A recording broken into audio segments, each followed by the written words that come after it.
Subscribe করুন সফটটুনস official, click করুন bell icon. Nitaipur গ্রামটি পদ্মা নদীর ধারে সবুজ শ্যামল গাছপালায় ঘেরা নিরিবিলি একটি গ্রাম। এর একপাশে প্রশস্ত মাঠ। এই গ্রামেরই একটি ছেলে, যাকে সবাই কৃপণ ও চতুর হিসেবে জানে, তার নাম আনিস্কা। একদিন সকালে মন্টু এসে আনিস্কাকে ডাকে। আনিস্কা, ও আনিস্কা, বাড়িতে আসো। কোথায় গেলে আনিস্কা? আরে এই আনিস্কা, বাইরে আসো তো। এই মন্টু, এই কি হয়েছে রে? সকাল সকাল ষাঁড়ের মতো এত চেঁচাচ্ছিস কেন? চেঁচাবো না মানে, আমার নাই মাথায় একটু চুল কম, তাই বলে তোমার ছেলে আমার মেয়েকে কি বলেছে? ও কি বলেছে? হ্যাঁ রে, ডাকো গিট্টুকে, ওর মুখে থেকে শুইনো। বাবা গিট্টু, ও বাবা গিট্টু, একটু বাইরে আসো তো বাপজান। গিট্টু থসমস করে খাটের উপর থেকে লাফ দিয়ে উঠে হাম তুলতে তুলতে খালি গায়ে একটা লুঙ্গি পরে চোখ মুছতে মুছতে বাহিরে বের হয়ে আসে আর আনিস্কাকে বলে, কি আব্বা, সকাল সকাল ডাকতেছো কেন? আমাকে একটু ঘুমাতে দিবা না শান্তিতে? একটু পরেই তো আবার অনেক কাজ আছে, গ্রামে গ্রামে টহল দিয়ে বেড়াতে হবে। আমি তো অত ডাকতাম না রে বাপ, 12টা না বাজলে তো তুই আর ঘুম থেকে উঠিস নে, আবার উঠে তো যাস ওই পশ্চিম পাড়া দিনের বেলা গ্রাম পাহারা দিতে। তো যাই হোক, মন্টু কাকা আইছে, তুই বলে তার মেয়েকে কি বলেছিস? আমি আমি কি বলেছি মন্টু কাকার মেয়েকে? আমি তো কিছুই বলিনি। দেখ গিট্টু, তোর তো কোনো কাজ কাম নাই, খেয়ে দে, তোর কাজ তো শুধু এরিয়া ম্যানেজারই করে বেড়ানো। এবেলা সত্যি কথাটা বল দেখিনি, আমার মেয়ে বাড়িতে গিয়ে কান্নাকাটি করতেছে কেন? কি বলেছিস আমার মেয়েরে? ঠিক আছে কাকা, এত করে যখন জড়াজড়ি করতেছে, কথাটা বলেই দি। আমি তোমার মেয়েকে বলেছি মন্টু টাকের মেয়ে। এ কথা শুনে আনিস্কাও হাসতে শুরু করে। মন্টু রেগে গিট্টুকে দৌড়ানি দেয়। মন্টু দৌড়ায় আর বলে, তোকে ধরতে পারলে আজ আস্ত রাখবো না গিট্টুর বাচ্চা। এইদিকে দৌড়াতে দৌড়াতে মন্টু পা হোঁচট খেয়ে পুকুরে পড়ে যায়। গিট্টু তো দৌড়ে পগার পার। গিট্টুকে ধরতে না পেরে মন্টু বাড়ি ফিরে যায়। গিট্টুর মা, ও গিট্টুর মা, কই গো? এদিকে কি হলো দেখলেও না শুনলেও না, তুমি না একখান মানুষ বটে। কি দেখবো আমি? কি দেখার জন্য ডাকিতেছো? সকাল হইলে তো আমার পথের চোটে কাজ দেখি না, টুকু কাজের চোটে পথ দেখি না, তো তোমার পিছে ঘুরবো কেমন করে? আচ্ছা ঠিক আছে, বেশি ঘোরার দরকার নাই। ঘুরতে ঘুরতে আবার পা ব্যথা হলে হাটে যেতে হবে নি ওষুধ কিনতে। বেশি হাঁটিস না গিট্টুর মা। হ্যাঁ, তা তো জানি মিয়াটা জ্বর এসে পড়ছিল, হাটের পার কবিল হবিলের দোকানেতে বললাম ওষুধ এনে দাও। তুমি কি বললে? জার্মানির লতার আর নিম পাতা খাওয়ালে জ্বর ভালো হয়ে যাবে। ওরে পাগল, ওটা কবিল হবিল না, হাবুল কাবুল। উত্তর পাড়া টিন পট্টির 2 সাওয়াল হাটের পার হারবালের দোকান দেশে। থুকু, আমিও হাবুল কাবুলি বলতে গেছিলাম, ভুল করে কবিল হবিল বলে ফেলেছি। আচ্ছা শোন, তুই কি জানিস জার্মানির লতার কি গুণ? কত কবিরাজি করছি আমি জানিস? গরুর পেটে বদহজম হয়েছে, সারা ফেলেছি, এখন ক্যান্সার সারানোর চেষ্টায় আছি। তাহলে তো তুমি বিলেত ফেরত ডাক্তার, মাঠে ঘাটে পড়ে থাকো কেন? টাকা কামায় কবিরাজি করলেই তো পারো। থুকু, কবিরাজি করে টাকা কামাতেও তো পারো। ওসব তুই বুঝবি না নে গিট্টুর মা, দে তাড়াতাড়ি ভাত দে, ভাত খেয়ে গরুর ঘাস আনতে যাব মাঠে।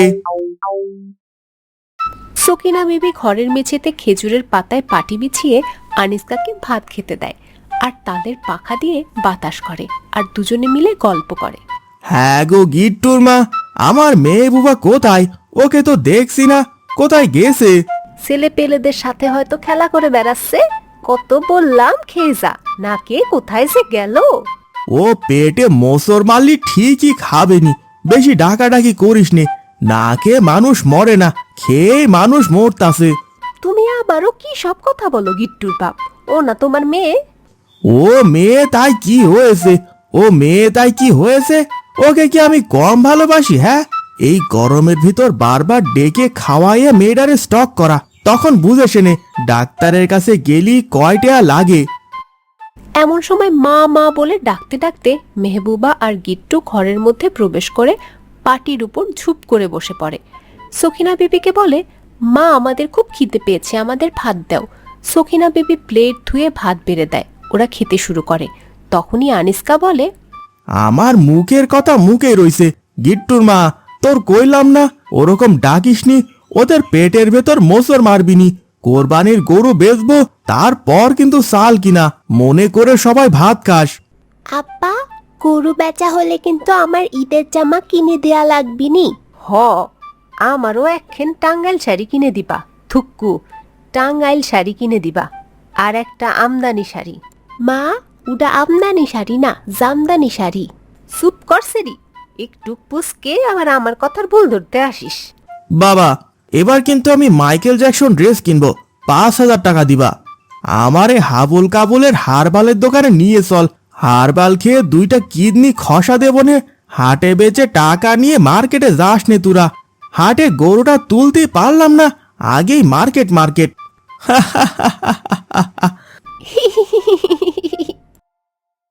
এমন সময় আনিসের প্রতিবেশী পটল মাথায় মাস্তুল হাতে কাস্তে নিয়ে মাঠের রাস্তা দিয়ে সাইকেল চালিয়ে বাগানের ভেতর দিয়ে আনিসকায়ের বাড়িতে আসে। পাশের বাড়িতে এসে আর ডাকতে থাকে, আনিসকা বাড়িতে আছো? ও আনিসকা। বাহির থেকে পটলের গলার শব্দ শুনে আনিসকা ঘর থেকে বের হয়ে আসে। আমারে তুই বাঁচালি রে পটল, আর একটু সময় থাকলে আমি পাগল হয়ে যেতাম। কেন গো আনিসকা, তোমার আবার পাগল হওয়ার ওষুধ খাওয়ালো কিরা যে পাগল হয়ে যাচ্ছিলে? ও তুই বুঝবি না রে পাগল, কাশি মাতাল আনিসিস? চল মাঠেরতে আগে 1 বোঝা ঘাস আনি গরুর। হ্যাঁ তাই, চলো আনিসকা, ঘর থেকে গামছা, মাতাল আর একটা কাশি নিয়ে আসো। আনিসকা ঘর থেকে গামছা মাথায় কাঁচি আর সাইকেল বের করে নিয়ে আসে এবং দুজনই বাগানের মধ্যে পুকুরের রাস্তা শেষ করে নদীর কোল ঘেঁষে লম্বা সরু রাস্তা দিয়ে সাইকেল চালাতে চালাতে যায় আর গল্প করে। পটল বলে উঠে, তা হ্যাঁ গো আনিসকা, কোরবানির চাঁদ তো উঠে গেছে, গরু কি গঞ্জের হাটে তুলবা নাকি ঢাকা নিয়ে যাবা?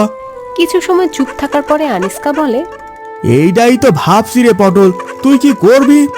আমি বাপু গঞ্জের হাটে মাঠে তুলবো না, আমি সোজা ঢাকা নিয়ে যাব গরু। বাড়ির ওপর কি কোনো ব্যাপারী আইছিল তোর গরু দেখতি?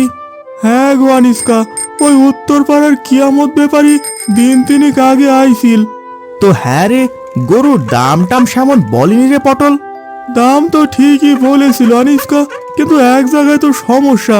কি সমস্যা রে পটল? কিয়ামত ব্যাপারী কয় গরু বাকি দিতে হবি। আমি বাপু গরু বাকিতে বেচবো না, গতবার একবার হুলুর বাপের কাছে বাকি দিয়ে সে টাকা এখনো পাইনি। তাহলে আমি কি করব কদিন? আমি তো আর ঢাকা কোনোদিন যাইনি। ও নিয়ে তুমি ভেবো না আনিসকা, আমার সাথে যাবা তুমি ঢাকায়। এরপরে দুজনে মাঠে গিয়ে ঘাস কাটে। ঘাস কাটা শেষ হলে দুজন সাইকেলে লম্বা লম্বা ঘাসের বোঝা বেঁধে আবার সাইকেলে চড়ে যে যার মতো তাদের বাড়িতে চলে যায়। আনিসকা বাড়িতে গিয়ে দেখে সখিনা বিবি উঠানে কাজ করছে, গিট্টু চেয়ার পেতে বসে আছে, মেহবুবা খেলা করছে। আনিসকা গিট্টুকে ডাকে, বাবা গিট্টু, এদিকে আয় তো বাবা, সাইকেলটা একটু ধর, আমি ঘাসের বোঝাটা নামানি। তুমি কি একটা মানুষ বাবা? দেখছো আমি একটু রেস্ট করছি, আমার রেস্ট করা কি তোমার সহ্য হয় না? তা তুই কি এত কাজ করে আসলি বাবা? আজ পূব পাড়া পশ্চিম পাড়া আমি টহল দিচ্ছি। ও হরে বাপ, তোর কাজ করতে কওয়াটাই আমার ভুল হয়ে গেছে। গিট্টুর মা, তুমি আসো, ও কাজ পরে করো একটু। ঘাসের বোঝা নামিয়ে সকিনা বিবি বলে, তা গরু তো প্রায় চলে এলো, ঈদ হাটে নিবা কবে ভাবছো কিছু? থুকু, গরু হাটে নিবা কবে? হ্যাঁ, পটলের সাথে কথা হলো আজ, ও নাকি গঞ্জের হাটে নেবে না গরু।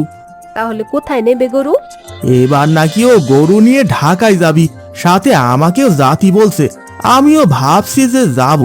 সত্যি সত্যি কি ঢাকা যাবা গরু নিয়ে? হ্যাঁ, গরু তো বিক্রি করতেই হবি। যাই যাই দেখি এবার ঢাকাতেই, দেখা যাক কি হয়। এভাবে 2-3 দিন কেটে গেল। আনিসকা ও ঢাকায় গরু নেওয়ার জন্য দিন গুনতে থাকে। একদিন রাতে গিট্টু ও মেহবুবা ঘুমিয়ে আছে। আনিসকায়ের ঘুম আসছে না। হঠাৎ সকিনা বিবির ঘুম ভেঙে যায়, দেখে আনিসকা জেগে আছে। বাড়ির পাশে ঝোপের মাঝে ঝাঝা করে ঝিঝি পোকা ডাকছে। চাঁদের আলো জানালা দিয়ে বিছানার উপর পড়েছে।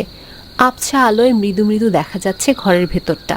মৃদু কণ্ঠে সুখিনা বিবি বলে ওঠে, কি গো, তুমি রাতকে জাগিয়ে রেখেছো কেন? থুক্কু, তুমি এত রাতে জেগে আসো কেন? অনেক কিছু ভাবছি গো, গিট্টুটা তো কথা শোনে না। অত বড় গরুরা একটা রাখাল ছাড়া আমি ঢাকা নেব না কি করে? চিন্তা তোমাকে আর করবি না থুক্কু, অত চিন্তা তুমি করো না।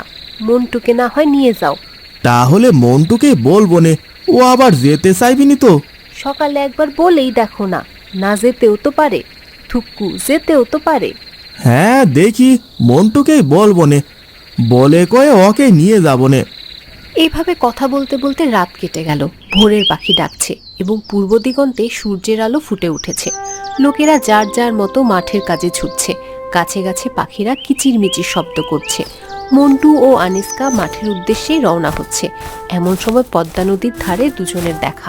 কি গো আনিস্কা, সকাল সকাল এত হন্তদন্ত হয়ে কোথায় ছুটছো? মাঠে গরুর ঘাস আনতে যাচ্ছি রে। তোর সাথে দেখা হয়ে ভালোই হলো। আজ তোর বাড়ি যেতে চাইছিলাম। কেন আনিস্কা, কি হয়েছে যে আমার বাড়ি যাওয়া? কোরবানির ঈদের তো আর এক সপ্তাহ বাকি। গরুটা ঢাকায় নিয়ে যেতে হবে। তুই গেলে খুব ভালো হয় রে মন্টু। তা কবে যেতে হবে আনিস্কা?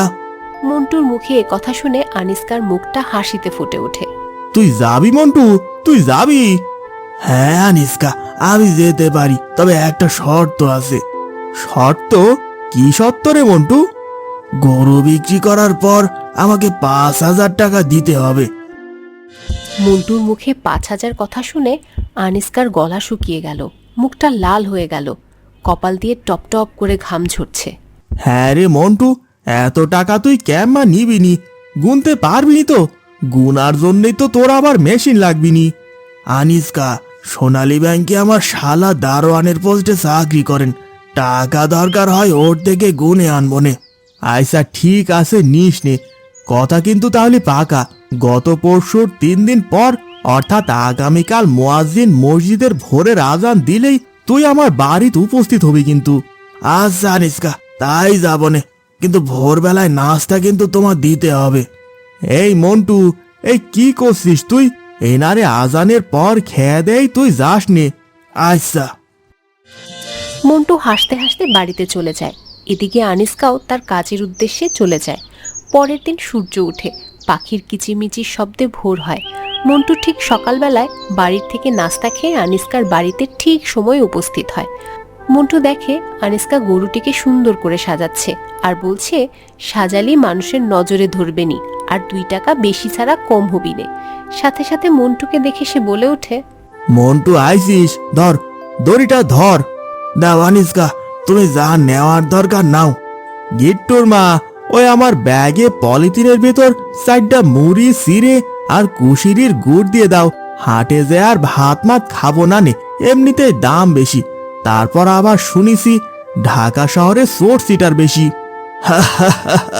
ঠিক বলেছ আনিস্কা, ও ভাত মাত খাওয়াইয়া সিটাররা টাকা হাতায় নিবিনি। তুমি সিরে মুড়ি খেয়ে থেকো নে। এই মন্টু, চল রওনা দে। তুই সামনের দড়ি ধর, আমি পেছনের দড়ি ধরতেছি। দাও আনিস্কা, সামনের দড়ি আমার কাছে দাও, তুমি পেছনের দড়ি ধরো। আনিস্কা পেছনের দড়ি ধরতেই গরু এক লাথি মেরে দেয়, হঠাৎ করে পড়ে যায়। মন্টু দেখে ফেলায় আনিস্কা নিজেই বলে ওঠে, ও নাড়াই বেঁধে পড়ছি রে মন্টু, কিছু হয়নি। এমন কিছু হাঁটতে হাঁটতে তারা একটি বাজারে পৌঁছে যায়। বাজারে পটল ও তার গরু নিয়ে হাজির হয়। একসাথে 3 জন, আনিস্কা, মন্টু ও পটল, গরু ট্রাকে তোলে এবং একসময় তারা ঢাকা গাবতলী হাটে গরু নিয়ে পৌঁছে যায়। 3-4 দিনের ভেতর গরুও বিক্রি হয়ে যায়। তবে আনিস্কার আর চিড়ামুড়ি খেতে ভালো লাগে না। এদিকে মন্টু আর পটল ভরপুর রকমের ভালো খাবার, বিরিয়ানি খেতে থাকে। ওদের খাওয়া দেখে আনিস্কার লোভ হয়, জিজ্ঞেস করে, গরু তো বিক্রি করে দিলাম রে, তো তোরা বিরিয়ানি খাচ্ছিস কোথা থেকে বলতো? ওই পাশের হোটেল থেকে অল্প টাকায় বেশ ভালো বিরিয়ানি দেয়, আমাদের বিরিয়ানি খাওয়াও না আনিস্কা। শর্ট স্যারা, মাত্র কয়টা টাকা গরু বিক্রি করলাম আর এখনই খাবো খাবো শুরু করলি? উফ, তোরা থাক, আমি কাজ সারে আসি। এই বলে আনিস্কা বিরিয়ানির গন্ধ শুনে সেখানে পৌঁছে যায়। ভরপুর বিরিয়ানি খাওয়া শুরু করে। সেখানে একজন চিটার ছিল, যে নাকি আনিসকায়ের টাকা পয়সা হাতানোর উদ্দেশ্যে তার সাথে ভালো ভাব শুরু করে। এক পর্যায়ে আনিসকায়ের নাকে স্প্রে করে অজ্ঞান করে ফেলে এবং তার টাকা পয়সা হাতিয়ে সে পগার পার হয়। ঘণ্টাখানেক পর মন্টু ও পটল তাকে খুঁজতে খুঁজতে নদীর ধারে অচেতন অবস্থায় পড়ে থাকতে দেখে এবং মুখে পানি দিয়ে তার জ্ঞান ফিরিয়ে আনে। জ্ঞান ফিরে আনিসকার কোমরে হাত দিয়ে দেখে তার টাকা পয়সা নেই।